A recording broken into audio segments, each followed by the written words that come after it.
Today we'll talk about one of the most disturbing crimes ever. A crime that could have been avoided if it wasn't for the complete negligence displayed by everyone involved. Our story begins on December 21st, 1996 in Palm Beach, Florida, an upper-class place you wouldn't normally connect with a violent crime. Austin Harroff had just been born into a wealthy family. He was always top of the class and was interested in football as well as wrestling. It might surprise you that Austin was often criticized by his coaches for being not aggressive enough. Everyone described him as a relaxed and helpful guy and dreamed of eventually having a job that would enable him to help as many people as possible, earning him the nickname the Happy Boy. Austin tried to make his dream come true when he enrolled in Florida State University to study medicine. His life was going perfect, and Austin was in high spirits. When his family left him at this new home near the university, they were 100% convinced that he would continue on this path and would become a great adult soon. And for 1 year, this assumption was true. Austin had built himself a great life with good grades, a nice girlfriend, and even a self-made career as a social media fitness influencer. If one was to look at this young man, they would think that he was the prime example of a young adult taking complete control of his life. But underneath all the glamour, Austin harbored a dark secret. He mostly struggled with the fact that his peers didn't accept him due to his shy and nice nature. You could say that he was feeling inadequate, believing that if he had a more direct and assertive nature, we would have more friends and respect. These thoughts were a constant burden on his mind, a burden he would start to fight by consuming different drugs, including alcohol, weed, and several hallucinogenic drugs. As with many addicts, he eventually fell into a vicious circle of depression and drug-induced happiness. He would become anxious and depressed without the drugs, which would then cause him to use more drugs. Investigators later recovered his internet search history from that time, and let's just say it was really depressing. He searched things like, "I think I'm crazy, what should I do?" or "How to deal with obsessive thoughts." Austin would stop sleeping and instead patrol his property for nearly the entire night, claiming that there were demons inside his home. This is also when his family should have noticed that something was wrong with Austin, because during these patrols he would knock at their windows and loudly exclaim that he was protecting them from demons, an obvious red flag. Instead of helping him, they opted for locking their doors at night, which shows a complete negligence of the whole situation. I want to emphasize, they locked their bedroom doors at night because they didn't feel safe, but didn't even try to get him any sort of mental help for months. Then, after months of this strange behavior, they theorized that he was using drugs. When they confronted Austin, the young man obviously admitted to taking a lot of different drugs.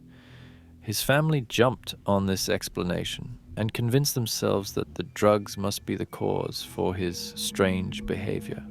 Once again, they never bothered to ask why Austin was suddenly using all these drugs in the first place. If they had done that, they might have realized that this behavior wasn't caused by the drugs, but the drug use was a result of this mental torment. And this assumption would be proven because even after getting completely clean, Austin didn't change. Only then did his family begin to think about the possibility of Austin suffering from a mental illness. Behind the scenes, they were planning to use the so-called Baker Act. Under this act, you can have one of your loved ones contained for 72 hours. During this time, they will be examined by psychological professionals and given a treatment plan to help with their mental illness. But it was too late. While they were preparing for this step, something horrible was already about to happen.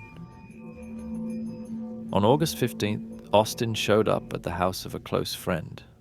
Austin only asked him, "What year was I born?" The friend was obviously puzzled by his friend's strange behavior, but gave him the right answer. According to this friend, Austin then just said okay, and proceeded to leave the area. The friend had no idea what just happened, and frankly was somewhat concerned for his friend.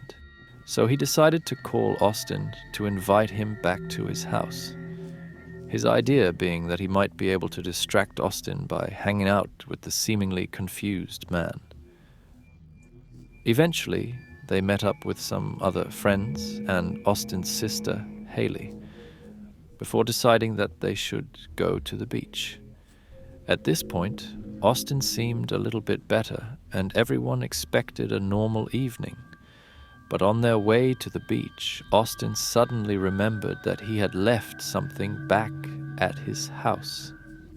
So the group split up, and after arriving at the beach, they waited for Austin's return. When he returned, they were once again puzzled by his actions. Austin was now wearing a big football jersey and big sunglasses, an outfit definitely not suitable for the hot weather. At first, they poked some fun at his new attire, just to keep the mood light. But this was exactly the wrong approach. After one comment about his outfit, Austin suddenly snapped and began to yell at the group, "If you freaking tell me I'm crazy, I will murder you." Everyone was taken aback by this sudden outburst, and everyone apologized. Only when his sister approached him did Austin begin to calm down, which doesn't mean that he stopped being crazy. Upon being asked what was wrong, he only answered his sister, "I'm actually half horse, and I'm immortal." A rather weird statement, if you ask me. By the way, this wasn't the first statement of this sort, because Austin had also stated repeatedly that he was half dog.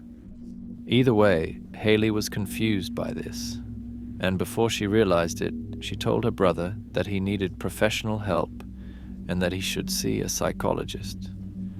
Based on his previous outburst, she first thought that she had messed up big time by basically calling him mentally ill. But to her surprise, Austin was really calm and collected all of a sudden. He even said, "You are right. Something is wrong with me, and I really do need to get help." Following these rather strange conversations, the night continued rather normal. Later on, the group split up once again. Austin, Haley, and the one close friend decided to go to a restaurant where they would meet Austin's father and his girlfriend. So they casually walked to this restaurant, and out of nowhere, Austin just stopped in his steps, then turned to his sister and told her, "Wait a minute, I have to test my immortality." Austin then walked into oncoming traffic and could have been run over if his sister didn't stop him. Haley then pulled his brother away from the cars and positioned herself between Austin and the street. I don't know about you guys, but if my mentally ill brother would talk about being immortal and trying to walk into traffic, I would probably use the aforementioned Baker Act immediately. Instead, they decided to go to the restaurant. Once they arrived at the restaurant, they met Austin's father and his girlfriend before sitting down in one of the booths. What happened next was actually captured by a security camera. Just 3 minutes after sitting down, Austin excused himself and said that he needed to go to the bathroom. And at first, he does go in that direction. But just 1 minute later, he walks back and kind of sneaks out the front door, leaving the restaurant. It isn't clear if the other family members even saw this. because Austin returned just 1 minute later. However, just 10 minutes later, he would get up again and leave the restaurant. This time, he didn't even try to conceal this strange behavior either. Also, it is important to note that this Duffy's restaurant was nearby their family home. This is important because a few minutes after leaving the restaurant, Austin's mother heard strange sounds inside the house. Someone had apparently come home and made strange noises in the kitchen area. And no joke, when she found her son in the kitchen, Austin was drinking vegetable oil and had spread Parmesan all over the kitchen table, presumably to also consume it following the oil. She obviously asked him what he was doing and forcefully took away the oil. Okay, but now they must have realized that Austin has serious issues and needs professional help immediately, right? Well, no, because his mother just ordered him to change clothes before casually dropping him off at the restaurant. And again, I don't have a kid, but if my son starts chugging vegetable oil after walking to my house, while he's supposed to be having dinner with the rest of our family, I'm not driving him back to freaking Duffy's. I'm taking him to the hospital. And it's not just his mother. I cannot comprehend that Austin's family, particularly his sister, just let him leave the table for 30 minutes when literally right before this he was trying to walk into traffic. But let's get back to the story. When Austin got out of the car, he entered the restaurant and sat down in the booth. No one really knew how to react to this, but his father made an impulsive decision. Since he was puzzled by his son's strange behavior, he yelled at him, "What is wrong with you?" Hearing this, Austin jumped up and pushed his father's face and left in anger. His friend was the only one who followed after him, but sadly lost sight of him. Only then did they finally call the police and told them about Austin's questionable mental state. But at this point it was too late. In a nearby neighborhood lived a middle-aged man named Jeff Fisher. It was a normal night, and he was getting ready to sleep when he suddenly heard some strange sounds. When he concentrated on these sounds, he was terrified by a loud woman's scream coming from across the street. Even though he wasn't sure, he believed that this scream sounded like his neighbor, the 53-year-old Michelle Mishkan. Michelle and her husband, John Stevens, were living across the street from him, and he had a good relationship with the couple. He would sometimes join them to watch TV inside their garage, and when they went on vacation, he would take care of their dogs. Overall, this couple was described as really nice and sociable people who just enjoyed their retired life. Given that his friend and neighbor might be in danger, Jeff immediately jumped out of bed and left his house. There he was greeted by a strange, younger man violently slamming the door of Michelle's car while making strange sounds. Just meters away from this stranger stood Michelle, absolutely terrified. You can probably guess that this crazy man was Austin.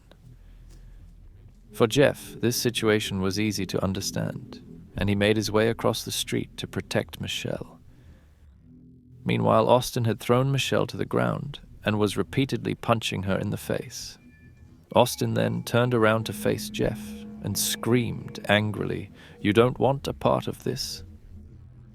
While this was a terrifying situation, Jeff knew Michelle's life was in danger and attacked Austin. They begin fighting, and Austin manages to hit Jeff right in the face, but luckily Jeff didn't pass out. Instead, he grabbed Austin by the collar and threw him to the ground. Austin landed face first on the hard pavement, leading Jeff to the assumption that he must be passed out. But he underestimated the manic episode Austin was experiencing. The young man just began to stand up, and Jeff got ready to defend himself again. This is when Jeff suddenly felt intense pain in his neck and head. When he touched his upper body, there was a lot of blood on his hands. Only then did Jeff realize that Austin had been holding a knife in his hand. In reality, he had cut him at 5 different points, including his neck, face, back, and shoulder. Realizing that he might be mortally wounded and seeing this crazy attacker approaching him once again, Jeff decided they needed help. He ran inside his home, planning to call the police. At the same time, he prayed that the enraged Jeff would follow him instead of turning his focus back on Michelle. This is when this blood-curdling phone call was recorded. Yes, there's a girl laying on the ground. He beat her up. I ran over there. I'm bleeding profusely here at the moment. Okay. I don't know what happened. During this whole phone call, Jeff could hear Austin across the street making weird noises, almost like the growling of wild animals, specifically a rabid dog. And then he heard something far more terrifying. A loud, painful scream could be heard throughout the neighborhood. Jeff didn't even know who had screamed like that, but he was really happy when he finally saw a police cruiser arriving at the scene.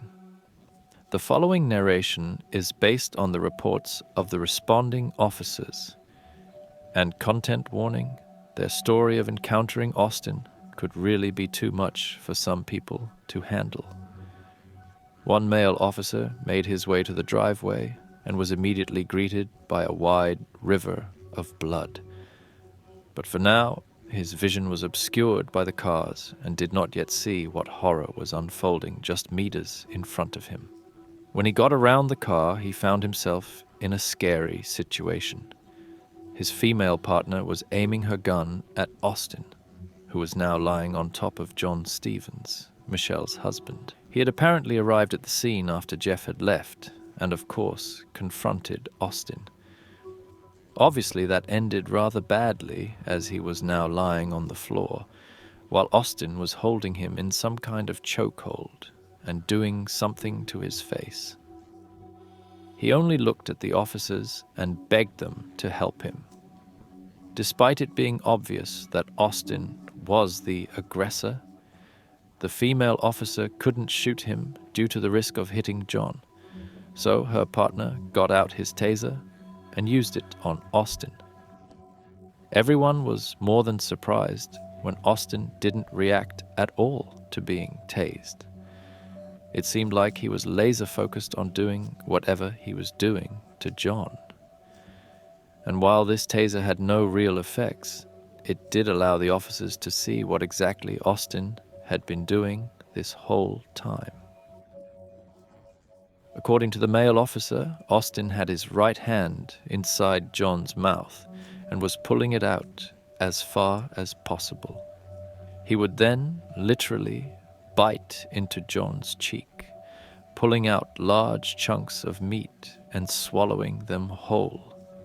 This also explained the river of blood, because John was already missing quite a few pieces of his face. Both officers were obviously terrified by this. They had never seen this form of almost primal, animalistic violence.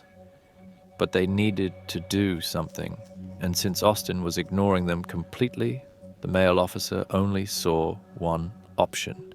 He took a step back and then kicked Austin right in the face, thereby pushing him off John. But Austin didn't care. He just ignored the officers, jumped back on top of John, and continued eating John's face. This went on for about 5 times, and every time Austin was only interested in continuing his bloody feast. Finally, another police cruiser showed up, and they had brought a canine with them. It only took one look at the scene to decide that the dog must be released. The dog immediately clamps down on Austin's right arm and pulls it away from John's face. But even this attack was not worth noticing. So Austin just pulled his arm out of the dog's teeth, ripping open his arm and literally losing some of his muscles. Again, continuing to eat John's face. The same thing happened 2 additional times, and only then did one of the officers manage to kick Austin while his arm was being held by the dog.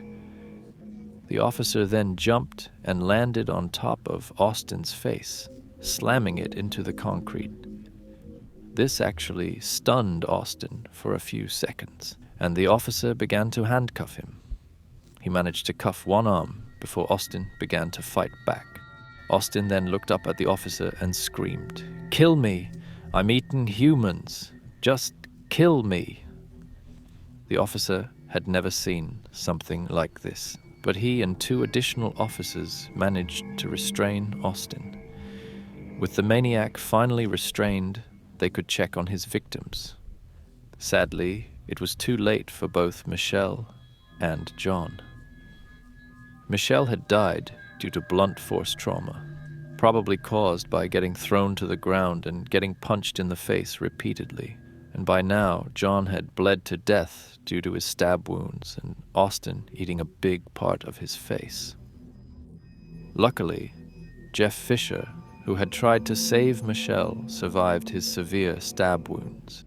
But this wasn't it. All of a sudden, Austin passed out and was brought to the hospital. Doctors were able to confirm that his organs were failing due to him drinking lawn chemicals he found inside Michelle's garage. He spent 11 days in a coma before waking up. During his coma, the doctors obviously informed his family of what had transpired, and his family still believed that this violent outburst hadn't been caused by mental illness, but by drug abuse.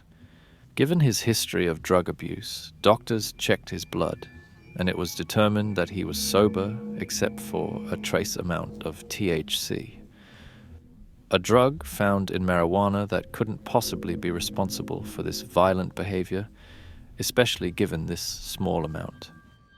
But with Austin finally being awake, people would finally find out what had happened that day. What followed was a testimony no sane person would ever utter. Following the argument he had with his father, Austin left the restaurant and wandered aimlessly. This is when he spotted a black figure with a white face, which he called a demon. In a panic, he fled the scene, and after 4 miles, he entered Michelle's neighborhood. At this point, his vision was somewhat weird, and I mostly saw shadows and lights. One such light was the shining garage of Michelle's home. In this state of panic, he convinced himself that the people inside would definitely help him fight the demon that was following him. For him, this seemed logical, but from Michelle's perspective, some crazy man was running towards her, intent on entering her house. Michelle obviously didn't know what Austin was talking about and screamed for help. Based on this scream, he decided that Michelle must be a witch, so he stabbed her with a knife. He then picked up something he thought to be alcohol. In reality, it was the bottle of lawn chemicals that ultimately sent him into a coma. After he heard another scream, he turned around and saw the shadowy figures of a man and a dog in the driveway. This was probably John Stevens, but Austin mistook him for another demon. And if you are wondering, no, Austin never mentioned his fight with Jeff Fisher in his testimony. It goes to show how unstable he was at that point. Likewise, he didn't remember actually killing John or any fight he had with the police. Either way, this version of events was rather controversial at first. Many people argued that he was just lying to plead insanity at his eventual trial. But a world-renowned forensic psychiatrist named Philip Resnick had a very different opinion. Resnick studied Austin's behavior and composed all his findings in a 38-page report. He came to the conclusion that it was highly unlikely that Austin had faked any of this. This opinion was mostly based on the fact that Austin tried to bite John Stevens over and over while being attacked by the police. A sane person would have reacted to a police officer threatening to shoot you, getting tased, or a dog ripping out flesh from your arm. Only a person experiencing a psychotic state would be able to ignore all of this in the same manner Austin did. There was just no instinct to protect his own life. His only focus was eating John's face. And this focus on eating John's face would be another hint to what kind of psychotic episode Austin experienced. A so-called clinical lycanthropy delusion is a mental state in which a person believes that he is no longer a human, but more akin to a werewolf. And if you remember, he repeatedly told his family that he was half dog or half horse. Pouncing on John to eat his flesh while growling at him is definitely something you would expect to see in a werewolf movie. Following all this, Austin even did an interview with Dr. Phil. During their 10-minute interview, he broke down and apologized to everyone. He once again pleaded to get professional help and asked for forgiveness. But as with many murder cases, the question of forgiveness is a tough one. Relatives of John and Michelle stated that they hoped Austin would make a full recovery, but not for his own benefit, but so that he could be trialed and hopefully sentenced to death. Since I never lost a family member this way, I will not decide if thoughts like this are understandable or not. In November 2022, Austin's trial began. He was found not guilty by reason of insanity and was sent to a mental hospital following the trial. One relative had this to say about the trial: "But here we are, opening the prison doors for a double murderer. 4 words come to mind: white, rich, boy, justice." But this sentiment is just stupid and wrong. Officials involved in the case stated 2 experts, one for the defense and one for the state, determined Austin was experiencing a psychotic break at the time of the homicides and lacked the intent necessary to be criminally responsible for his conduct. Like I said, I don't know who to blame. Of course, it said what happened to Michelle and John. But killing a young man for something he clearly had no control over doesn't make that any better. If anything, I'm disappointed in Austin's family and the insane level of negligence they showed regarding his obvious mental illness. I'm really disturbed by the fact that he was acting weird all summer, and the family just brushed it off, especially since his father later admitted that schizophrenia was running in the family. I truly hope that cases like this spread awareness to watch out for our loved ones and teach people to get them help if necessary. There are so many moments where this tragedy could have been avoided by simply having an open conversation with Austin or by contacting authorities. But as always, I will let you decide what you think about this gruesome case.